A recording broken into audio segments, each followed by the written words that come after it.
I am 31 years old. I completely made this up. I am new to parenting teens, and I don't know what disclaimers to throw in there, but just know that our situation is not everybody's situation. If you can apply anything that I'm doing, apply it.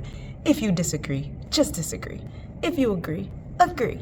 If you want to comment, comment. Just don't take anything personal. But without further ado, let's talk about this system. Today in this video, I'm going to go over the system in detail that I use to teach my teenager about money. So, one, what do? Instead of giving my teenagers a set of chores and telling her she has to do them, I don't call it chores, I call it a job. And instead of giving you money as an allowance, I give you a paycheck. I pay you for doing your job. You don't do your job, you don't get paid. I say things in a correlation of how things are in a real world and what she can expect for when she's an adult. Mind you, she just turned 13. She's a newly fresh out the box teenager, okay? So she don't make an allowance, she gets paid. She don't do chores, this is her job. What's her jobs? Keep your room clean, kitchen, right? Clean your bathroom, and I check it daily. She don't work on a weekend, she works 5 days a week on the weekdays after her after school program. She do it, she get paid, period. If she just so happened to not have worked, but she need the money, she can do overtime jobs. I have a little one, 10-month-old. She can babysit. She can help out with dinner. She knows how to cook rice, chopping vegetables. She can help with that. You know, if I need my car cleaned out, whatever I find as something that I need help with, she can work extra to earn more money. She gets paid every Friday, and I treat it like a real job. So she gets pay stub. How much do she get paid? She gets a salary of $20,000 a year. So 20,000 divided by 52, because it's 52 weeks in a year, is $385. $385 a week. Taking 20% taxes is $308. So she gets paid $308 per week. This money is not real. Huh?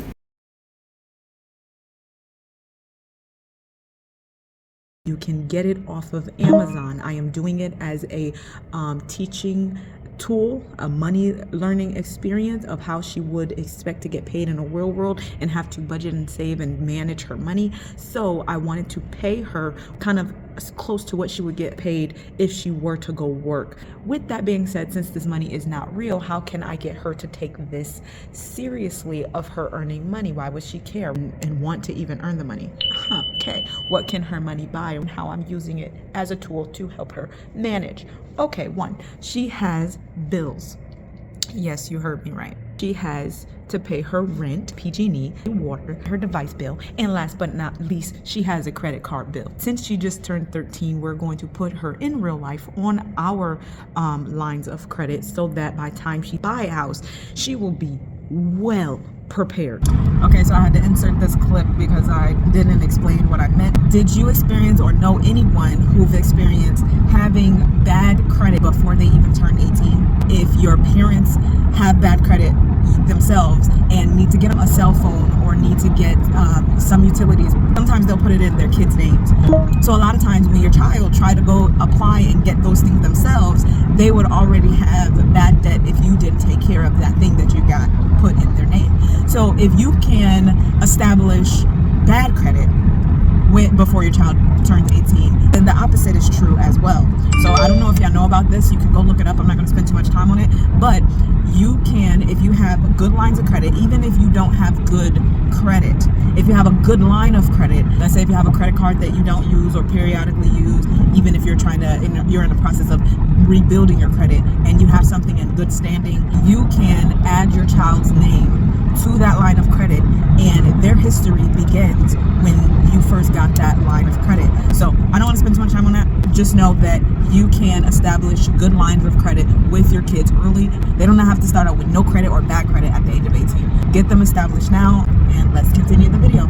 One of the ways that we're teaching her of building credit and maintaining credit now is through this simulation process with the fake money. She has a credit card bill. How do I get her to take that seriously? Because what's to stop her from saying, no, I'm just not gonna pay it? So recently she got her phone taken away and she got her iPad taken away until she builds back that trust. It has nothing to, it's not money related, but she was going on things that was inappropriate for her age, as I'm sure most of you parents can relate, because if y'all are involved in y'all teen's life and with this new day and age with all these kids on social media, they are finding things a lot quicker than we were when we were their age. So, you know, I'm like, okay, until I can see that I can trust that you're gonna go on things that, you know, is appropriate, blah blah blah, I'm not even gonna get into that. It's been taken away. One of the ways that she can earn her phone back is through her being responsible with her line of credit. So now she's earning something, she's working towards something. So that's one way of taking that bill seriously, okay? How is she taking this other bill seriously? Because what's to stop her from saying, I don't want to do my chores, I didn't get paid, didn't make enough money, don't have enough for the rent, I just don't got it. What's going to stop her from just not paying it? It's the consequences, just like in the real world. So half of the stuff, yes, I'm making up this system, but it's easy to make up because I'm only doing what we face in the real world in the begin with. I'm kind of treating her like an adult in a sense, and what she can expect as an adult. So what will happen to us if we don't pay something? If I didn't pay my cable, what's gonna happen if I don't pay my phone bill? What's gonna happen if I don't pay my rent? So anything that we face in the real world, she faces in this system, okay? If she don't pay her device bill, she can't have her VR headset, she can't have her TV, she can't have her Switch. All her devices is a bill, okay? If she don't pay the water, let's hope she always pays her water so she don't have to find out. If she don't pay her PG&E bill, I will put a piece of tape over her light switch. Don't turn on that light in my house, you ain't pay that bill. If she do not pay her rent, she ain't gonna be in her room. I don't care if you gotta sleep on the couch, you ain't going in that room. So those are the consequences, and so far she's never had to face any of that, and we've been doing this since September and it is now December. So far so good. Now outside of bills, what else can she buy with this money? She can buy snacks in the house. We go to Costco. Before, she used to ask us when she had to buy junk food. This is a pro and a con, because now that she has her own money and can buy it, she is breaking out because it's not regulated. Like, but as an adult, what's stopping you from doing that? You know? And I know as a child, we have to regulate and manage, but I'm trying to teach her about the real world. And if you're just gonna do that when you're an adult, all I'm doing is slowing down the process. I don't want to tell you yes and no. I want to teach you. I want to teach you about the consequences of what can happen when you do certain things. And it's not just food, it's anything. You are in control of your life and you make your decisions, but all of your decisions together collectively brings you down this path or this path. What do you want in life? And I'm going to teach you on how you can get what you want out of life based off of the decisions that you make. But anyway, she buy her snack with her money. She has to pay for her own toiletries. We buy it, we put it in the home, and it's almost like we got a little store. Everything that we have to pay for, she has to pay for. So these are the things that she has to do to manage her money. What else can she buy? So outside of paying bills, buying her snacks, buying her toiletries, what else can she buy? I wanted this to be fun for her, so I didn't want it to be you only can buy things that I buy and you can buy stuff in the house. So last thing she can buy, she can get 25% cash back, real cash. So let's say she saved up her money after all her bills, snacks, toiletries, and whatever, and let's say she had $100 left over. She can trade it in for $25 of real money she can go spend in the real world. If we're out and about, we're in a grocery store, or we're at, the mall, or she's looking at stuff on Shein, she can think about how much she needs. And it's also teaching her math as well, because she always either looks at a price, times it by 4, and knows how much she needs. That's 25% cash back. Or if she have her own money, she divide it by 4 and know how much she can expect back. Now, how is all of this going so far? Please, come on. No, just one snack on the time so I can be productive while I'm working. So my job will be excellent, exquisite. from one coffee, so I'm tired. It's $7. I'll pay you, or just a Coke. One of those things that'll make me energized, so I can get my work done. Split. So if it's late, it's late. And this is why I'll be telling you about managing your money well, because you still manage to buy snacks. If you pay your credit cards late or any loans or anything, other credit card companies will see that on your credit report. And if you ever need something so far as buying a house, buying a car, other creditors are going to look at you as like, I don't want to lend to you because I don't trust you. Building credit is building trust. All we can do for the months ahead is just learn how to manage your money better so that you don't have to sacrifice any bills, right? That's the goal. Brazil. No, Brazil. It should be $3 for two, because Brazil, look how small, that's a bite. I know, but the cheaper they are, you'll eat more of them. $3. Thank you. You'll definitely be seeing me again. It was a pleasure doing business with you. Very not a pleasure, because it was $3. Sprite and Oreo. A Sprite and an Oreo. I'm about to get it. My ultimate limited edition. My lips early. Oh my God, I never. Brazil. So I was waiting for my last paycheck so I could finish. I just Brazil. Release hair. I just want to cry. I gotta do something for you. Know what? Snacks is on me today. But honestly, I'm just seeing how it goes. This is something brand new. There's some things that I see that I'm like, oh, I'm really disappointed in you. And then there's some things that I'm like, oh, wow, you're really smart. Yeah, you're going to be ahead of the game. But until I let this play out, I don't want to judge yet. And last but not least, what do I expect to accomplish out of all of this? In all honesty, I want to build a relationship with money with my teenagers. I want her to not go through the same things that we went through, because although on the outside it looked like we got it all figured out, the truth is we've learned so much through trial and error, and because of it, we don't own our own home. We definitely got affected by inflation and all that. Where we live, our A's was $30 too. Our gas reached $7. I live in California, okay? My rent is $3,000, and I am buried in debt. We've faced mistakes. Why did we face them? Is because we're also learning as we go, okay? I was not taught any of this, one, in school. What is school for?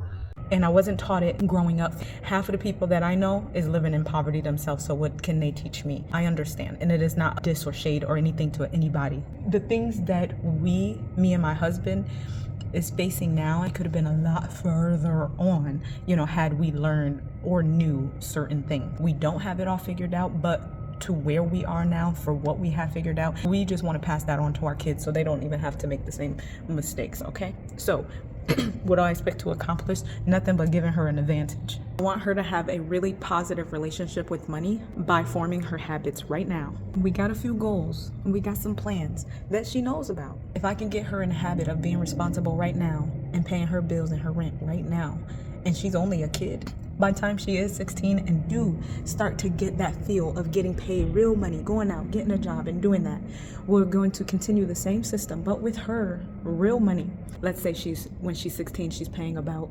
$850 a month. And I put that up into a savings. By the time she's like 26 or whatever age she decides to move out, she would have built up enough of a down payment to buy and not rent. See, when you start out, so much of a portion of your income goes to a landlord or to another person that makes it hard to save up to be able to do it yourself, because most of your money is going to somebody else already. I mean, my rent is $3,000 a month. If I was able to save $3,000 a month, but I can't. I'm giving it to somebody else. So preparing her now so that she don't have to work hard and give it to somebody else. I'm not even gonna go into the details, but I'm just let you know that we got plans for her, and she's included in them. It's not we're gonna charge you rent. Because let me tell you another story. When I was 16 and I got my first job, every week I paid my mom $50, and her reasoning was because the same reason, I wanted to prepare you that all your money that you make ain't yours. When you move out, you're going to have to pay rent. I'm teaching you now that some of your money is going to go towards a landlord. Let's just call this rent. $50 is not making or breaking me, but it didn't teach me anything either, because all I thought was, you're my mom, you're supposed to take care of me, you're charging me $50, you're calling it a lesson, and I don't really get the lesson. So with her, she knows the plan. She knows what we're doing now. She knows why we're doing it. She knows that when she do get her like a real job, how we're going to continue the system, and she knows that what we're continuing it for. Anyways, if you have any questions, and I know y'all gonna have some questions, you know, because I just made this up and I probably forgot some stuff, but whatever your questions are, just comment them. I'll either make a video about it or I'll answer it directly. And like I said in the beginning, I don't know what disclaimers to put in there. Every situation is not your situation. Please don't be triggered. Please don't be triggered by anything that I said, anything that I'm doing. I am 31 years old, trying to teach my kid something, a little bit of something about what I know about the world. And I know I don't know everything. I know that much, okay? I don't know everything about finances. I'm not 100% where I want to be, but I know where I'm going. I know how I'm gonna get there. I have a concrete plan in my head about what I want for my future, and I'm just helping her out with her future along the way. That's it, okay? Not a rule book when it comes to parenting, and I'm just doing the best that I can insofar as our financial goals with our children. And if you want to stay tuned on how this is going to play out about her paying bills and whatever, then subscribe, please. You know, and continue to watch. That's all I can ask.